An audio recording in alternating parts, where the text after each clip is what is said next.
Thank you, Mr. Chairman. I was privy to a kind of informational kind of briefing the other day about quantum computing.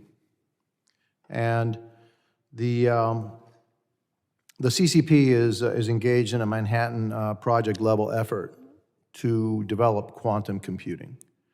And so, a lot of people don't know what that is, and I certainly didn't, but one of the things that struck me is an example they gave me that today's supercomputer could be able to crack a certain code. It would take about 15,000 years for that supercomputer to crack the code.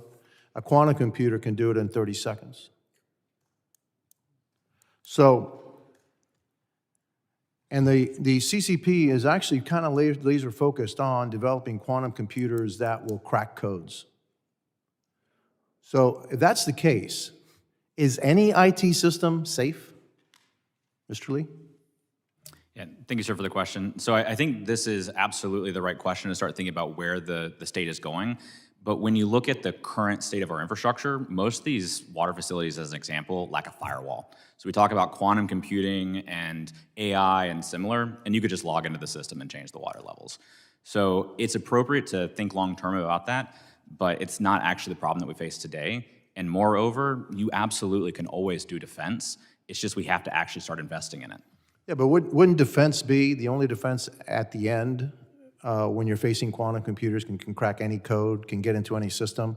Wouldn't it be to go back to the future, or in other words, go back, where you have to disconnect and then have manual systems again, where it's cracked, and also, whoop, now we have to manually start to do this and the switches and all that, because it seems to me that if you get into this realm and they actually can do that, and you can crack any code in 30 seconds, 10 seconds, et cetera, you can get into anything. Therefore, all of our systems that are actually tied into IT are super vulnerable, or even will be super vulnerable. Mm-hmm. So shouldn't we be preparing for that today, not when it happens? We absolutely should be. We're just very far behind already. And additionally... No, but it seems that your solutions is to get more integrated with IT.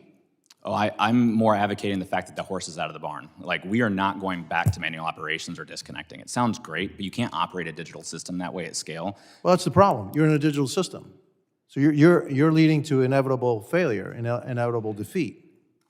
Well, yes, sir. So I would argue, though, that the inability to operate the system in the first place would end up being more risky. So we actually can't go back to that way of operating. We don't have the staff physically possible to do that, and our vendors aren't providing anything that's not digital. And there's good reason for that. You want to be able to reduce the cost and operate the system, but ultimately, if we take the position that we have to do manual for everything, we won't be able to run the system. I'm not saying that you have to do it for everything, but you have to have a way to get back to manual if the system is completely compromised.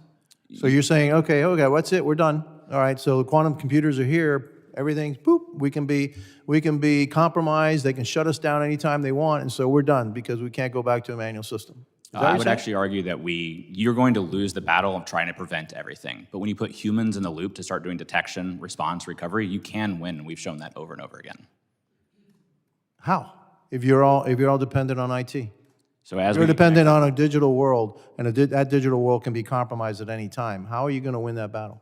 You put humans and you defend and you allow them to be in defensible environments. So we've got plenty of case studies that never go to the public on state actors from China, Russia, Iran, et cetera, getting into systems, the A-player teams and well-resourced teams running circles around them. Defenders have an advantage. You're just not going to have an advantage on every single front. That's today's reality with today's computers, where you actually need people to infiltrate your system. In the future, with AI and quantum, you're not going to need people. The computers will be unleashed against us. And I don't care how many people you have, you're not going to be able to defend it. The only way you can defend it is with your own quantum computer and your own AI. I think there's a lot of argument to be made of that, but a lot of that is theory. Ultimately, what we've seen consistently over and over again is well-resourced defenders beat well-resourced adversaries. I hope you're right. But I also think that we've got to have a plan B, and the plan B is, hey, we may be able to need to turn that off and operate somewhat of a manual system, because if not, if they somehow defeat us, we're done. They can get our electrical grid, they can get our water supply, they can run havoc in with transportation. They can do all kinds of things that, can really disrupt our way of life. And with that, my time is up, and I yield back.